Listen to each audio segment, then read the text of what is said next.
देखो, मानव नेत्र, क्या पढ़ोगे? मानव नेत्र। मानव नेत्र होता क्या है? मानव नेत्र को ऑप्टिकल इंस्ट्रूमेंट कहा जाता है। क्या कहा जाता है? ऑप्टिकल इंस्ट्रूमेंट, जिसको प्रकाशीय यंत्र कहते हैं, है ना।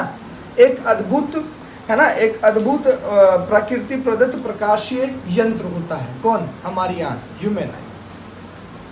बात समझ में आ गया? मानव नेत्र लगभग क्या होता है? गोलीय होता है। क्या होता है? गोलीय होता है। इसके गोलीय को हम लोग नेत्र गोलक कहते हैं। क्या कहते हैं? नेत्र गोलक कहते हैं। ठीक है,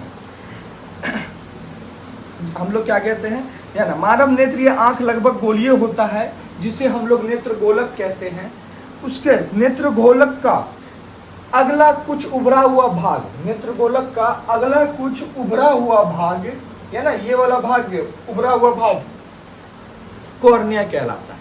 क्या कहलाता है? कॉर्निया कहलाता है, जिसे हम क्या कहते हैं? कॉर्निया कहते हैं। और ये पारदर्शी होता है। ये क्या होता है? पारदर्शी होता है। ये अग्र भाग होता है, नेत्र गोलक का आगे वाला इस भाग होता है, जो कि कैसा होता है? उभरा हुआ भाग होता है ना, पारदर्शी होता है, जिससे प्रकाश आसानी से अंदर जा सकते हैं। बात समझ में आ रही है? उसके बाद है श्वेत पटल, श्वेत पटल या स्क्लेरोटिक, जो कि होता है आंख के गोले, जिसे हम नेत्र गोलक कहते हैं, कि सबसे बाहरी परत, सबसे बाहरी परत, जो बाहरी परत सफेद मोटे अपारदर्शी चमड़े की होती है। सफेद मोटे और अपारदर्शी चमड़े की होती है। अपारदर्शी बोले तो जिससे प्रकाश आसानी से, ये पीछे का हिस्सा, ये पीछे का हिस्सा, बात समझ में आ रही है? नेत्र गोलक के पीछे का हिस्सा जो कि अपारदर्शी होता है ना, कैसा होता है? अपारदर्शी होता है, और मोटे, सफेद मोटे चमड़े से क्या होती है? बनी होती है। इसे श्वेत पटल कहते हैं। क्या कहते हैं? श्वेत पटल। याद रखने के लिए, मोटे चमड़े, उजले मोटे चमड़े से, श्वेत मतलब क्या होता है? उजला। श्वेत मतलब क्या होता है? उजला होता है। तो श्वेत से याद रखना, ये मोटे, उजले मोटे पर चमड़े से की होती है। इसे हम लोग स्क्लेरोटिक कहते हैं या श्वेत पटल कहते हैं हिंदी में। बात समझ में आ रहा है? सबका कार्य भी बता देंगे, कार्य क्या होता है ना, सबका कार्य भी बता दिया जाएगा साथ साथ। इसके बाद है कोराइड। स्क्लेरोटिक के नीचे गहरे भूरे रंग की परत होती है, जिसे कोराइड कहते हैं। ये जो हिस्सा है श्वेत पटल के जस्ट नीचे वाला जो हिस्सा है, ये जिसमें आइरिस, जो आइरिस ऐसे बना होता है, ये वाला हिस्सा जो होता है, ये भूरे रंग की होती है। कैसी होती है? भूरे रंग की हिस्सा परत होती है, जिसे हम लोग क्या कहते हैं? कोराइड कहते हैं। ठीक है, स्क्लेरोटिक के नीचे एक गहरे रंग की क्या होती है? परत होती है। गहरे भूरे रंग की क्या होती है? परत होती है, जिसे हम लोग कोराइड कहते हैं। उसके बाद ये वाला हिस्सा जो दिखता है, इसको हम लोग दृष्टि पटल या रेटिना कहते हैं। दृष्टि पटल इसको क्यों कहा जाता है? क्योंकि इस पे ही हमारा क्या होता है? इमेज बनता है। इमेज मतलब प्रतिबिंब बनता है, इसलिए इसको दृष्टि पटल कहा गया है। जैसे फिल्म घर में, सिनेमा घर में पर्दा होता है जिसपे फिल्म दिखाया जाता है, तो उसी तरह से ये हमारा पर्दा है, जिसपे एक इमेज तैयार होता है, जिसको हिंदी में दृष्टि पटल कहते हैं और इंग्लिश में क्या कहते हैं? रेटिना कहते हैं। ये रेटिना का कार्य क्या है? इमेज का फॉर्मेशन करना अपने ऊपर। अगर अपने ऊपर ये इमेज बनाता है, तो इमेज कैसा होना चाहिए? वास्तविक। कैसा होना चाहिए? वास्तविक इमेज होगा तभी तो लेंस के इस साइड आएगा। बोलो ना, अगर आभासी होता तो किधर होता? वास्तविक प्रतिबिंब है तो लेंस के किस साइड बनेगा? तो क्या दर्पण के आगे? हाँ बोल। अच्छा ठीक है, चलो छोड़ो उसके बारे में हम लोग डायग्राम में बात करेंगे। अभी ये बताओ कि अगर वास्तविक है तो उसका प्रतिबिंब कैसा होगा? उल्टा होगा। उल्टा होगा ना, तो ये कैसा बनाता है? उल्टा प्रतिबिंब बनाता है। कैसा बनाता है? ठीक है,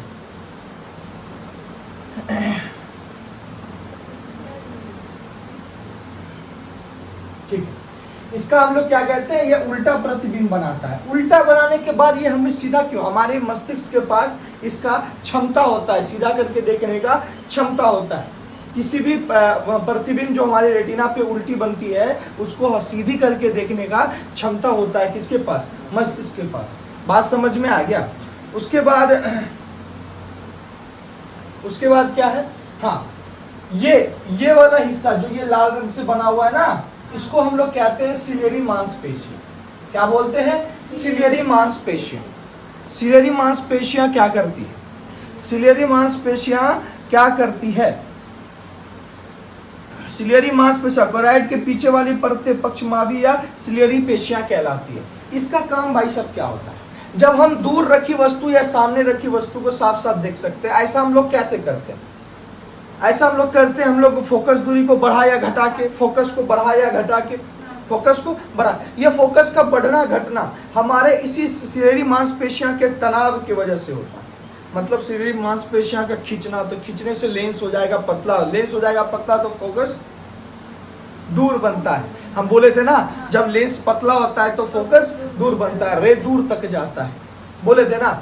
तो इसी प्रकार से हमारा तनाव, इस लेंस के अंदर क्या होता है, तनाव होता है। मांसपेशी है ना, क्या है, मांसपेशी है ना, मांस ही तो सिलियरी मांसपेशियां दो ऐसे जोड़ी में रहती है, ऐसे तनाव बढ़ता है, आंख ऐसे बड़ा या छोटा करते हैं, है ना, इसको हम लोग सिलियरी मांसपेशियां कहते हैं।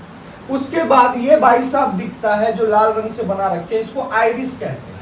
क्या कहते हैं, आइरिस कहते हैं। इसका काम, इसको आइरिस या परितारिका भी कहा जाता है। क्या कहा जाता है, आइरिस या परितारिका भी कहते हैं।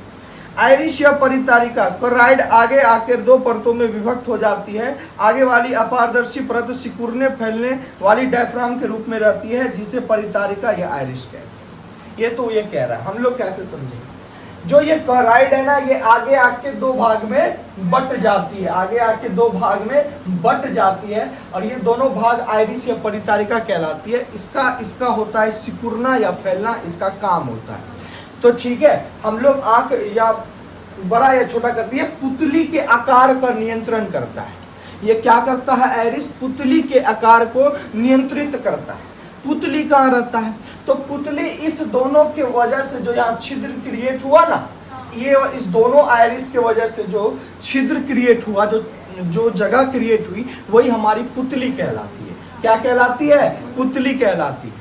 और ये पुतली को नियंत्रण करता है। पुतली बड़ा या छोटा करना ये किसका काम है, आइरिस का काम है, परितारिका का काम है। देखो ना, पुतली बड़ा करना ये आइरिस का काम है, फैल जाना, सिकुड़ जाना, है ना, ये सिकुड़ जाएगा तो आइरिस क्या होगा, पुतली क्या हो जाएगी तुम्हारी, बड़ी हो जाएगी, नहीं हो जाएगी। ये अंदर की तरफ सिकुड़ जाएगा तो क्या हो जाएगा, बड़ी हो जाएगी। ये फैल जाएगा तो क्या होगा, छोटी हो जाएगी। तो पुतली के आकार को नियंत्रित करता है कौन भाई साहब, आइरिस, जिसको हिंदी में क्या कहते हैं, परितारिका कहते हैं। समझा, समझ रहा है कि नहीं समझ रहा है, ठीक है ना। उसके बाद आता है हमारा कॉर्निया। कॉर्निया के बारे में तो बता ही दिए। ये ना सबसे आगे वाला हिस्सा होता है, जो कि कैसा होता है, पारदर्शी होता है। उसके बाद यहाँ पे मौजूद होते हैं नेत्र लेंस। क्या मौजूद होते हैं, नेत्र लेंस। नेत्र लेंस सिलियरी पेशियां जिलेटिन जैसे पारदर्शक तथा मुलायम पदार्थ से बने एक उत्तर लेंस नेत्र लेंस या स्फटिक लेंस कहलाते हैं। सीधे सी बात है, जिलेटिन जैसे पदार्थ से बना होता है। जिलेटिन नामक पदार्थ से क्या होता है, बना होता है, जिसको क्रिस्टल लेंस भी कहते हैं, है ना। नेत्र लेंस भी कहा जाता है। कौन सा लेंस कहा जाता है, नेत्र लेंस भी कहा जाता है। और ये किससे बना होता है, जिलेटिन नामक पदार्थ से बना होता है। किससे बना होता है, जिलेटिन नामक पदार्थ से बना होता है।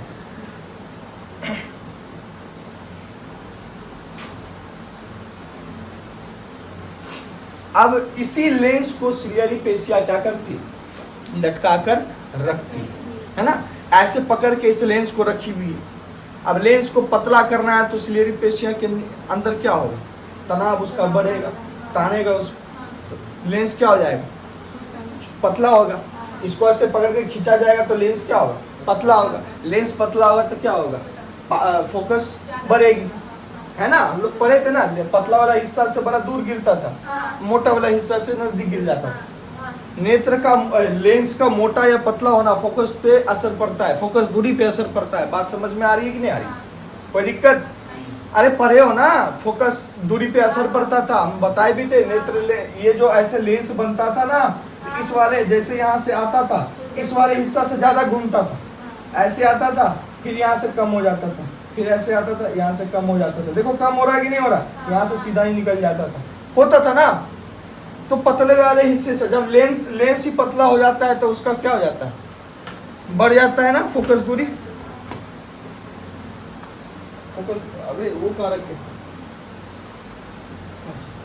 फोकस दूरी बढ़ जाती है। अभी देखो ये तो हो गया। अब इसमें दो प्रकार का द्रव पाया जाता है। दो प्रकार का क्या पाया जाता है, द्रव पाया जाता है। सबसे पहला है जलीय द्रव, जो कि आगे वाले हिस्से में, जो कि हम लोग कह सकते हैं कॉर्निया और नेत्र लेंस के बीच स्थित होती है। कॉर्निया और नेत्र लेंस के बीच स्थित होती है, जिसको हम लोग जलीय द्रव कहते हैं। जलीय द्रव कहते हैं या नेत्रोद कहते हैं। क्या कहते हैं, नेत्रोद कहते हैं या जलीय द्रव कहते हैं। बात समझ में आ रही है, ठीक है। जलीय द्रव कॉर्निया और नेत्र लेंस के बीच का भाग जलीय द्रव या नेत्रोद से क्या होता है, भरा होता है। नेत्रोद से क्या होता है, भरा होता है।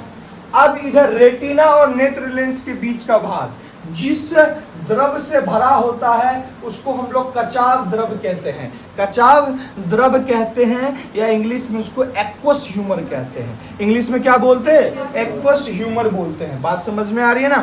तो कचाव द्रव, लेंस और रेटिना के बीच का भाग कचाव द्रव से क्या होता है, भरा होता है। बात समझ में आ रही है, आ रही है। हाँ क्या, अच्छा कचाव द्रव का वाइट्रस ह्यूमर होता है ना, सॉरी कचाव द्रव का वाइट्रस ह्यूमर होता है, वाइट्रस ह्यूमर होता है। और जलीय द्रव का होता है एक्वस ह्यूमर। सॉरी हम भी भूल गए, एक्वस ह्यूमर। ठीक है ठीक है ठीक है। कचाव द्रव जिसको हम लोग क्या कहते हैं, सॉरी वाइट्रस ह्यूमर कहते हैं। क्या कहते हैं, वाइट्रस ह्यूमर कहते हैं। और जलीय द्रव जिसको नेत्रोद कहते हैं ना, उसको इंग्लिश में एक्वस ह्यूमर कहते हैं। बात समझ में आ गई, आ गई। इसके बाद एक इसमें ये जो पॉइंट है ना, इसको इंग्लिश में ऑप्टिक नर्व कहते हैं। क्या कहते हैं, ऑप्टिक नर्व कहते हैं। बात समझ में आ गई, ऑप्टिक नर्व कहते हैं। और हिंदी में दृक् तंत्रिका कहते हैं, दृक् तंत्रिका कहते हैं। समझ में आए, ये वाला जो हिस्सा दिख रहा है ना, ये ऑप्टिक नर्व कहलाती है, दृक् तंत्रिका कहलाती है। नर्व कहने का मतलब तंत्रिका, तंत्रिका नस वगैरह है कि नहीं है। अब आती है देखने की क्रिया। हमारी आंख जो है देखने की क्रिया कैसे करती है, हमारी आंख जो है देखने की क्रिया कैसे करती है। तो हमारी आंख परितारिका या आइरिस की सहायता से आंख के लेंस से होकर जाने वाली प्रकाश के परिमाण को घटाया या बढ़ाया जा सकता है। सबसे पहला पॉइंट क्या है देखने की क्रिया का, कि प्रकाश की किरण, प्रकाश की किरण है ना, परितारिका या आइरिस की सहायता से आंख की लेंस से होकर जाने वाली, आंख के लेंस से होकर जाने वाली प्रकाश की किरण को बढ़ाया या घटाया, उसके परिमाण को, उसका जो कितना अमाउंट में जा सकता है या बाहर, या हमारे आंख के अंदर कितने अमाउंट में जा सकता है। क्या भाई साहब, प्रकाश की किरण, इसको कंट्रोल कौन करता है, हम बताए थे आइरिस करता है। ये अपने, अगर ये फैल जाएगी तो पुतली को छोटा कर देगी। अगर ये पुतली छोटा हो गई तो अमाउंट क्या हो जाएगा, कम हो जाएगा कि नहीं हो जाएगा, है ना। तो इसमें इसलिए कहा गया है देखने की क्रिया का सबसे पहला पॉइंट क्या है, देखने की क्रिया हमारी आंख जो है कैसे वर्क करती है, इसका पहला पॉइंट क्या है, परितारिका जिसे हम लोग आइरिस के नाम से भी जानते हैं, की सहायता से आंख के लेंस से होकर जाने वाली प्रकाश के परिमाण को, जाने वाली प्रकाश के परिमाण को घटाया या बढ़ाया जा सकता है। पहला पॉइंट तो ये हो गया, पहला काम तो आइरिस का ये हो गया। ये क्या काम करता है, आंख के प्रकाश के किरण के परिमाण को क्या करता है, प्रकाश के परिमाण को बढ़ाया घटा सकता है। दूसरा, अंधेरे में आइरिस के बीच का क्षेत्र है ना, जिसे हम लोग पुतली के नाम से जानते हैं, जिसे हम लोग किस नाम से जानते हैं, पुतली, आइरिस, याद है ना, आइरिस। तो अंधेरे में आइरिस के बीच का क्षेत्र जिसे पुतली कहते हैं स्वतः फैल जाती है। क्या हो जाती है, फैल जाती है। आंख है ना, अंधेरा में तुम आंख बड़ा करते हो, तेज रोशनी में आंख छोटा ऐसे करते हो, करते हो नहीं करते हो, करते हैं ना। तो अंधेरे में आइरिस के बीच का क्षेत्र जिसे पुतली कहते हैं स्वतः फैल जाती है तथा तेज रोशनी में सिकुड़ जाती है। अतः कैमरे में जो काम प्रकाश के परिमाण को नियंत्रित करना डायफ्राम करता है। कैमरे में भी ऐसा होता है, प्रकाश हम लोग का, हम कल बता रहे थे ना कि तेज रोशनी को भी कैमरा क्या करता है, नियंत्रित करता है, उसका काम उसमें मौजूद डायफ्राम करता है। तो यही डायफ्राम हमारे आंख में भी होता है जिसे हम लोग आइरिस कहते हैं। वैसा ही डायफ्राम हमारे आई में भी होता है जिसे हम लोग क्या कहते हैं, आइरिस कहते हैं। बात समझ में आ गया? वही काम आंख की पुतली भी करती है, ठीक है ना। हम लोग क्या करते हैं ना, तो जैसे हम लोग अंधेरे रोशनी में जाते हैं तो हमारा पुतली स्वतः फैल जाती है और तेज रोशनी में स्वतः सिकुड़ जाती है कि नहीं। कम रोशनी में आएगा तुम्हारा आंख खुद फैल जाएगा, लेकिन जैसे तेज रोशनी में जाएगा, सूर्य की तरफ दिखाने लगे तो तुम्हारा आंख ऐसे फैला दिखेगा, नहीं दिखेगा, तेरा आंख सिकुड़ेगा, तेरा पुतली सिकुड़ेगा। जब प्रकाश की किरणें किसी वस्तु से आंख पर पड़ती है तो वे कॉर्निया तथा नेत्र लेंस या अपवर्तन के बाद रेटिना पे पड़ती है। ये तो हम सब जानते हैं। जब कोई है ना प्रकाश की किरणें किसी वस्तु से, किस प्रकाश की किरण, अब यहाँ पे कोई वस्तु रखा हुआ है, मान के चलो, वस्तु से हमारे आंख पे पड़ती है तो क्या होती है, ये कॉर्निया से होते हुए नेत्र लेंस से होते हुए रेटिना पे पड़ती है ना। कॉर्निया से जाते हुए नेत्र लेंस को पार करते हुए हमारे कहाँ जाती है, रेटिना पे जाती है। तो जब ये प्रकाश की किरणें ऐसे जा रही होती है ना किसी वस्तु से टकराकर, मान के चलो इस वस्तु है सूर्य की रोशनी में रखा हुआ है, सूर्य की रोशनी में रखा हुआ है, सूर्य की रोशनी में जब रखा हुआ है तो सूर्य की रोशनी इस पे पड़ेगी। इसको देख रहा है कौन, ह्यूमन आई, ह्यूमन आई देख रहा है तो इससे परावर्तन होगा, टकरा के रोशनी इधर निकलेगा, अपवर्तन होगा, सॉरी दूसरे माध्यम में, तो अपवर्तन होगा ना, एक माध्यम से दूसरे माध्यम में जा रहा है। तो इसमें क्या होता है, जब ये टकरा कर रोशनी इसमें आएगी तो अब ये कितने अमाउंट रोशनी को ला रही है, बात समझ में आ रहा है। इसका नियंत्रण कौन करने लगता है, आइरिस। अगर ज्यादा रोशनी है, अगर ज्यादा रोशनी है तो आइरिस सिकुड़ने लगेगा। क्या हो जाएगा, सिकुड़, तो पुतली छोटी होने लगेगी, होगी कि नहीं होगी, पुतली सी। तो ये अमाउंट काम करता है, ये आगे वाला कि अमाउंट रोशनी के प्रकाश के अमाउंट को ये क्या करता है, नियंत्रण करता है, कौन, आइरिस। ये टकरा के यहाँ से कॉर्निया से होते हुए नेत्र लेंस से रेटिना पे पड़ती है, जहां पे हमारा क्या होता है, इमेज का फॉर्मेशन होता है। इमेज क्या होता है, फॉर्म होता है। तो ये जो भाई साहब टकरा के इधर से इधर आ रहे हैं, बात को समझना, ये टकरा कर जो इधर से, तो प्रकाश के अमाउंट को नियंत्रण कर लिया कि कितने अमाउंट में प्रकाश है। भाई ऑब्जेक्ट को क्लियर देख पाएंगे कि नहीं देख पाएंगे। ऑब्जेक्ट मान लो ये चीज है ना, मान के यहाँ पे कोई ऑब्जेक्ट, इसको क्लियर देखने के लिए प्रकाश को नियंत्रण करना तो जरूरी है कि नहीं। कैमरा जब भी खोलते हो, जब ज्यादा प्रकाश रहता है तो एक बार फोकस मारता है तो वो क्या होता है, नियंत्रण में आ जाता है ना। तो वो काम डायफ्राम करता है, उसके अंदर मौजूद डायफ्राम करता है। तो हमारे आंख में भी डायफ्राम है, तो वो प्रकाश के अमाउंट को क्या करता है, ये नियंत्रण करने लगता है, अपने आप को सिकुड़ कर या फैलाकर जैसे करना हो, तब हमें ये ऑब्जेक्ट क्लियर दिख पाए। तब ये ऑब्जेक्ट से टकराकर प्रकाश की किरण हमारे कॉर्निया से होते, नेत्र लेंस से होते हुए कहाँ पड़ती है, रेटिना पे पड़ती है। रेटिना पे पड़ने के साथ वहाँ क्या क्रिएट होता है, इमेज क्रिएट होता है, इसी ऑब्जेक्ट का इमेज क्रिएट होगा। लेकिन रेटिना पे पड़ती है और वहाँ वस्तु का प्रतिबिंब बनता है, या प्रतिबिंब वस्तु के अपेक्ष उल्टा और छोटा बनता है।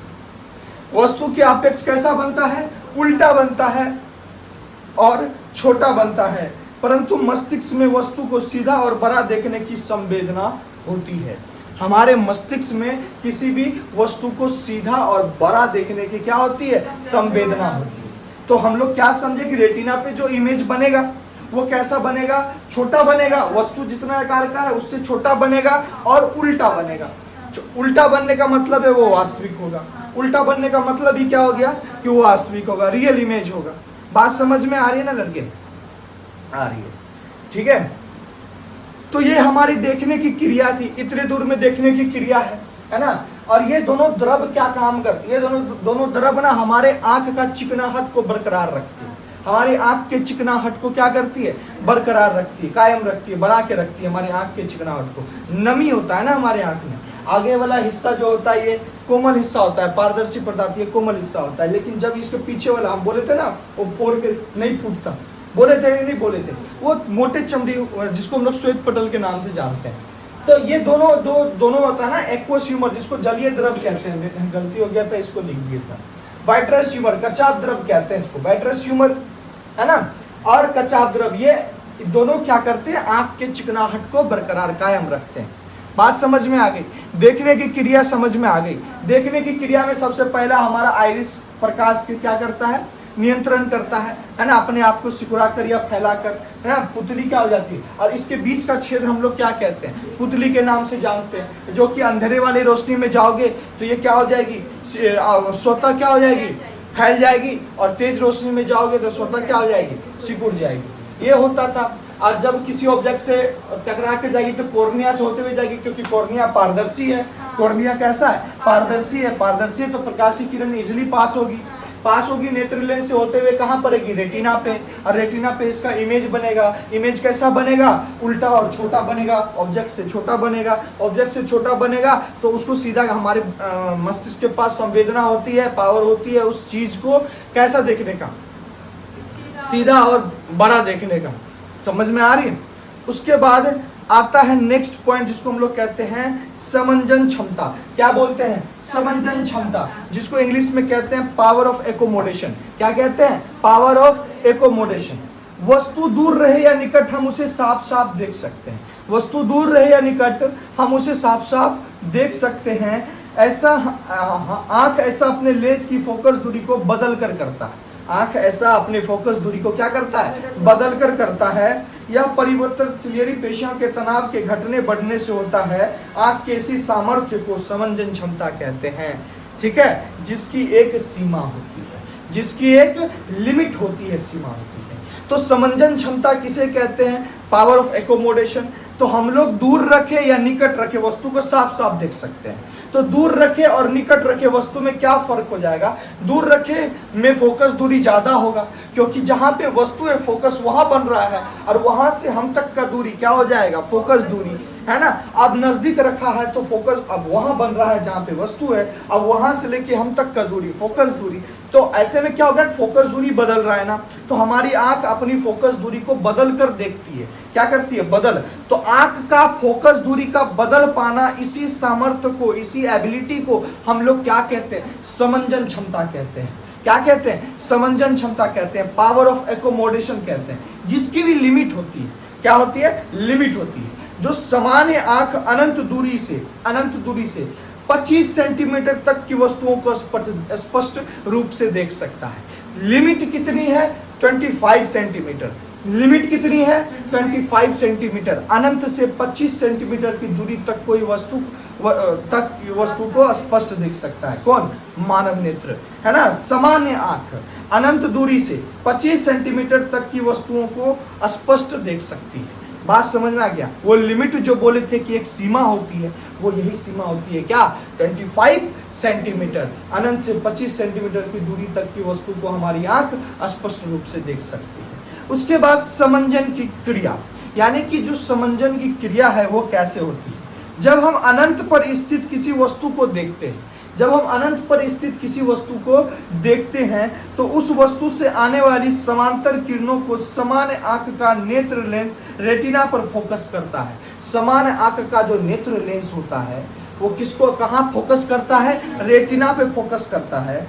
यदि वस्तु अनंत से आंख की ओर चलता है तो आंख अपने सिलेरी पेशियों के तनाव को बढ़ाकर नेत्र लेंस की फोकस दूरी को इस प्रकार कम कर देता है कि वस्तु से आने वाली किरणें आंख से रेटिना पर फोकस होती है और हम वस्तु को साफ साफ देखते रहते हैं। इसी क्रिया को समंजन की क्रिया कहते हैं। अब मान के चलो दूर से कोई बाइक वाला आ रहा है, तो हम यहाँ से देखते हैं तो हम नहीं पहचान पाते, लेकिन जैसे जैसे वो नजदीक आता है उसका पहचान बढ़ने लगता है। होते रहता है कि नहीं होते रहता है, ऐसा क्यों हो रहा है, ऐसा क्यों हो रहा है। हम सब जानते हैं अनंत से वहां जब है वहां से भी प्रकाश की किरणें क्या हो रही है, हमारी समांतर, उससे आती हुई समांतर प्रकाश की किरणें हमारे नेत्र लेंस से, ठीक है ना। इस प्रकार का हमारा नेत्र लेंस है ना, यहाँ समांतर आती हुई प्रकाश की किरणें अपवर्तन के बाद एक बिंदु पर मिलती है जहां फोकस बनता है। और ये बिंदु कहाँ होना चाहिए, रेटिना। कहाँ होना चाहिए था, रेटिना। तो इसको क्या करते हैं हम लोग कि भाई साहब ये अब साफ साफ देखने के लिए रेटिना पे इमेज तो बनना जरूरी है, रेटिना पे फोकस का बनना तो जरूरी है, एक्चुअली हम लोग उसको क्लियर देख सके। तो बाइक वाला जब नजदीक धीरे धीरे आ रहा होता है उस समय हमारा फोकस दूरी एडजस्ट हो रहा होता है। क्या हो रहा होता है, एडजस्ट हो रहा होता है, फोकस बना रहा होता है।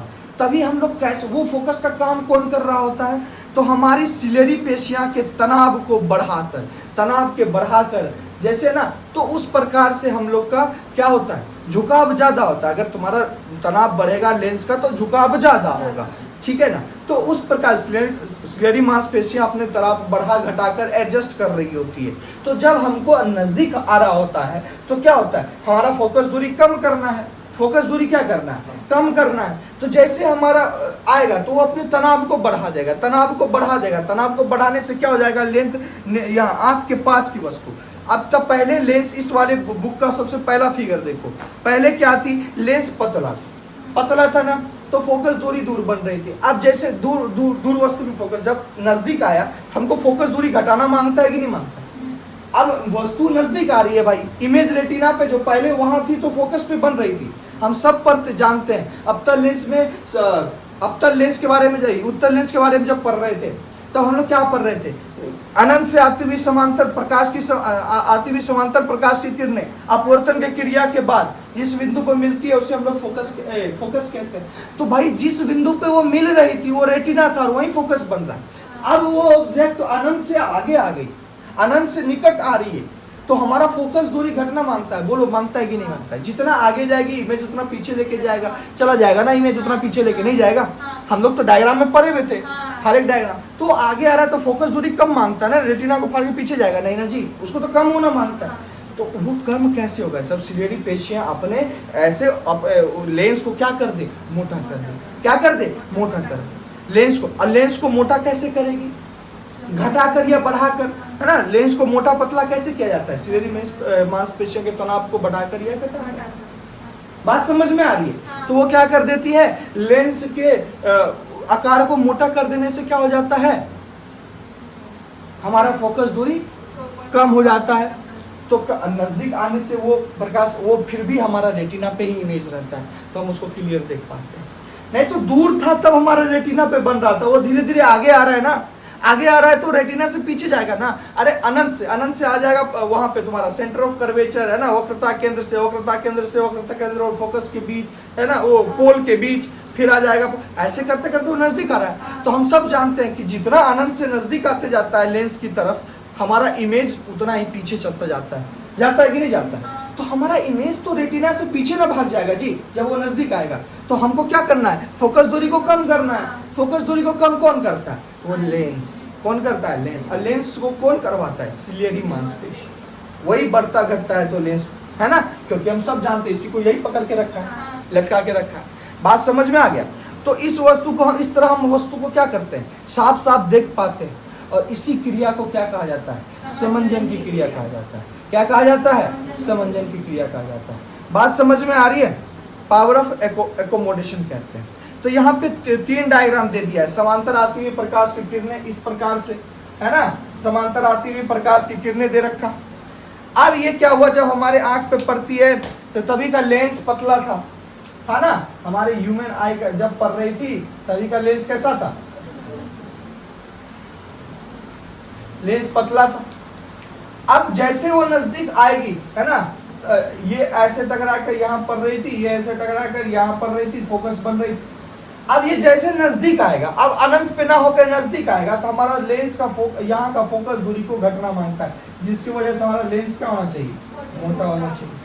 बात समझ में आ रहा है। और ये कौन कर देता है, सिलेरी मांसपेशियां। यही डायग्राम तुमको बताना चाह रहा है वहां पे। बात समझ में आ रही है, ह्यूमन आई का। अच्छा क्या है, समान आंख की स्पष्ट दूरी की स्पष्ट दृष्टि की न्यूनतम दूरी 25 सेंटीमीटर होती है और इसे डी से सूचित किया जाता है। इससे सूचित किया जाता है, डी से सूचित किया जाता है।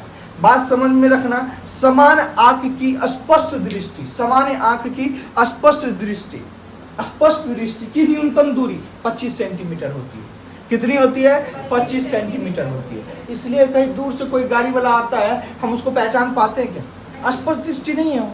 जब हमारे रेंज में आती है तो हमको दिखती है, तब वो पहचान में आता है। तो उसके बीच में क्या क्रिया होता है, इससे पहले जो पढ़ा है, वो जैसे दूर से नजदीक आती है तो ऑटो फोकस एडजस्ट होता है, ऑटो फोकस एडजस्ट होता है ना। कैमरा की बात कर दी, कैमरा भी एडजस्ट करता है। जैसे तुम कैमरा खोलोगे फोटो लेने के लिए तो ऐसे फोकस मारता है, पहले ना ऐसे फोकस मार के फिर स्पष्ट दिखाता है, क्लियर फोटो दिखाता है, मारता ही नहीं फोटो। वो ह्यूमन आई की तरह ही वर्क कर रहा है ना, ह्यूमन आई की तरह ही वर्क कर रहा है कि नहीं कर रहा है। बात समझ में आ गई?